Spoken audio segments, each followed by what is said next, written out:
Здравейте и добре дошли обратно в моя канал. Днес съм дошла с едно много интересно видео, за което много се вълнувам, а именно как да превърнем това в това.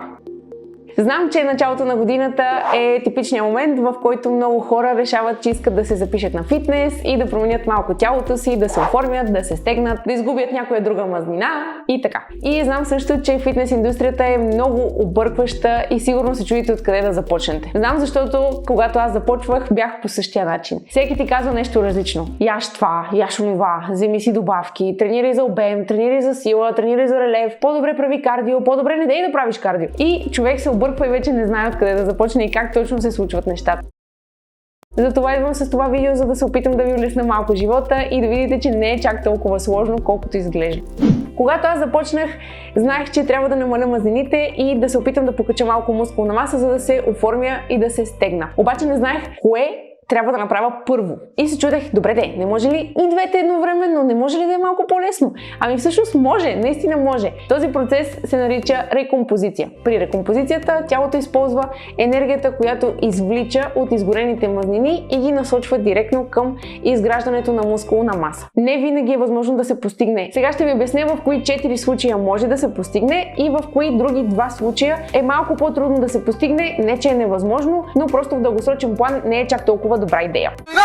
Първо, в кои 4 случаи може да се постигне? При начинаещи, т.е. хора, които никога не са влизали в зала и никога не са тренирали с тежести. При тях стимула от тренировките е толкова силен, че просто изграждането на мускулна маса е супер лесно.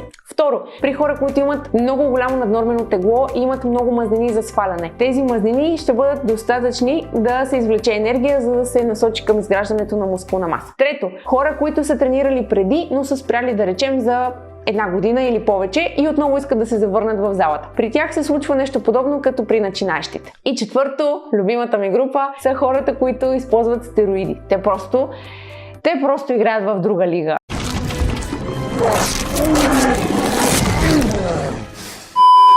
При тях изграждането на мускулна маса е много по-лесно, отколкото при един натурално трениращ.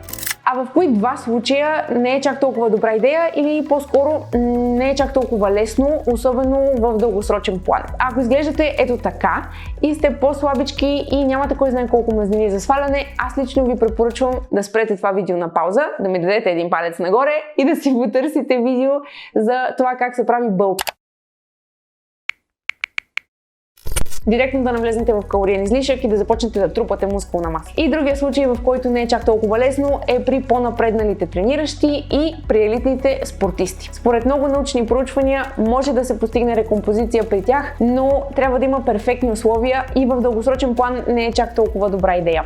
По принцип, ако сте по-напреднали, ви препоръчвам да редувате бълк, което е покачване на мускулна маса, с кът, което е сваляне на натрупаните мазнини. Ако искате да направите рекомпозиция, може да я вмъкнете в периодите между бълк и кът, т.е. точно когато вече сте свършили с покачването на мускулна маса, да направите малка рекомпозиция и след това лека по лека да навлезнете в истински кът. Ако сте в някои от групите, за които казах, че рекомпозицията е добра идея, тогава това видео ви интересува и сега ще ви обясня кои неща са необходими, за да се постигне рекомпозиция. Първо, тренировки с тежести. Без тренировки с тежести просто няма да стане, защото няма как да изграждате по друг начин мускулна маса. Трябва да се влезне в зала и да се тренира с тежести. Второ, висок прием на протеин. Трябва да приемате около 2,2 грама протеин на телесно тегло на ден. Тоест, ако тежите 55 кг, трябва да приемате около 121 грама протеин на ден. Трето, лек калориен дефицит. Искам да подчертая лек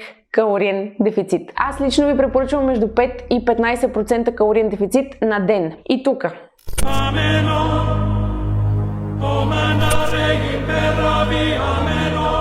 Калорийният дефицит, дали ще са 5 или 15%, не зависи от това колко бързо искате да станат нещата, а от стартовата ви точка. Ако имате много килограми за сваляне, например, не знам, 20-30 кг за сваляне, тогава може да си позволите 15% калориен дефицит, защото имате предостатъчно мазнини да подхраните процеса на изграждане на мускулна маса. Ако обаче сте малко по-слабички, нямате кой знае колко за сваляне, например, имате 5 кг за сваляне, не дейте да навлизате в голям калориен дефицит, защото тогава ще ви е много трудно да изграждате мускулна маса. По-скоро ви препоръчвам 5% калориен дефицит, ако имате по-малко килограми за сваляне. Другото, което е, колкото по-бавно сваляте килограмите, толкова по-добре в дългосрочен план, защото първо, няма да гладувате, няма да ви е толкова трудно да спазвате този калориен дефицит и второ, ще имате предостатъчно енергия, за да изградите мускулна тъкан. Ако калорийният дефицит е прекалено голям, просто ще има момент, в който ще започнете да губите мускулна тъкан вместо да изграждате. 5% калориен дефицит, ако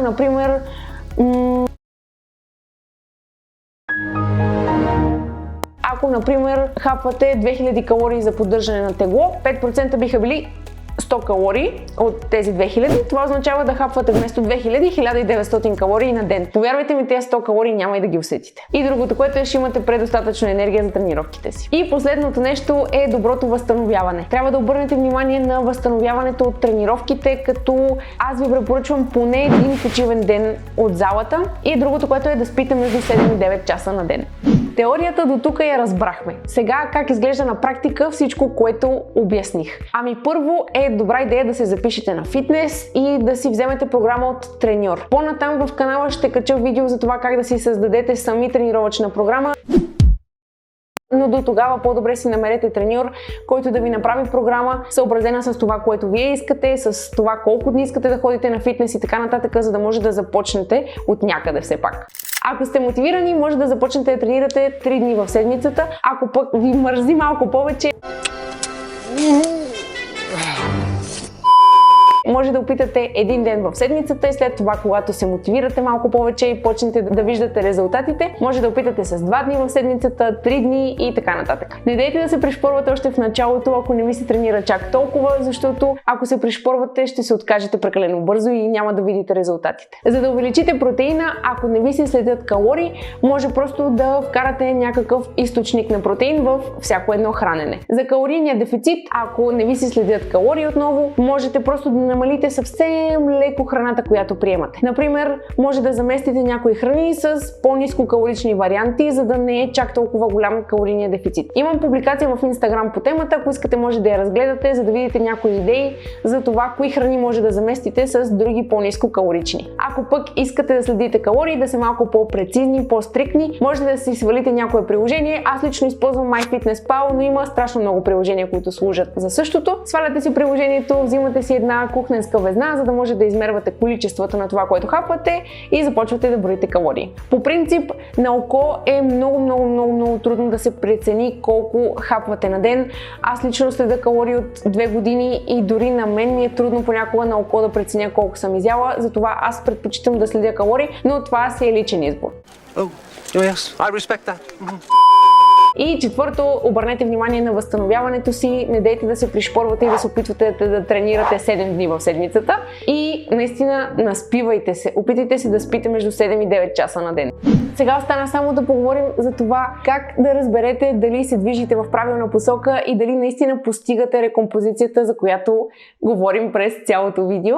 По принцип, при рекомпозицията бих казала, че най-добрият ви приятел е огледалото. Трябва на него да вярвате най-много, защото е възможно на кантара да стоите едни и същи килограми, а в огледалото да виждате как тялото ви се променя, ставате по-оформени, мазнините започват да намаляват, мускулите започват да се изразяват. Затова наистина следете огледалото. Ако все пак искате да се мерите и на кантара, имайте в предвид, че изключително много неща влияят на теглото ни всеки ден, като например колко вода сме задържали или ако трупаме мускулна маса, това също много влияе на теглото. Така че не винаги кантара показва свалени или качени мазнини. По принцип, когато сте в калориен дефицит, естествено трябва да сваляте някакви килограми, особено ако имате повече мазнини за сваляне, със сигурност кантара ще върви надолу. За хората, които имат много за сваляне, не ви препоръчвам да сваляте повече от 500 грама на седмица, а за хората, които имат по-малко мазнини за сваляне, ви препоръчвам около 250 максимум грама на седмица. Естествено, всяка седмица ще бъде различна, ще има седмици, в които ще свалите рязко много тегло или в които няма да мръднете изобщо на кантара и няма да свалите дори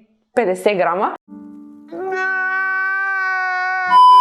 но това не трябва да ви притеснява, имайте търпение и ако имате застой, трябва да изчакате поне 2 седмици да видите дали този застой е реален или е нещо временно. Ако застоя продължава повече от 2 седмици и нито в огледалото виждате прогрес, нито на кантара виждате прогрес, тогава вече може да намалите храната с още 100 калории на ден. Не дейте да бързате и не дейте да гладувате само и само да виждате как кантара върви надолу и сваляте килограми бързо. Това може да означава, че губите мускулна маса вместо да я изграждате. Прогреса в тренировките ще го усетите, като ставате все по-силни в упражненията и можете да вдигате все повече килограми.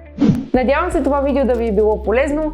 Ако не сте разбрали нещо от това, което казах, може да ме питате отдолу в коментарите. С удоволствие ще ви помогна и ще отговоря на вашите въпроси. Ако видеото ви е харесало, дайте му по един палец нагоре. Ако ви харесва такава информация, може да се абонирате за канала и може да ме последвате в Instagram и в TikTok. Благодаря ви, че гледахте и ще се видим в следващото видео.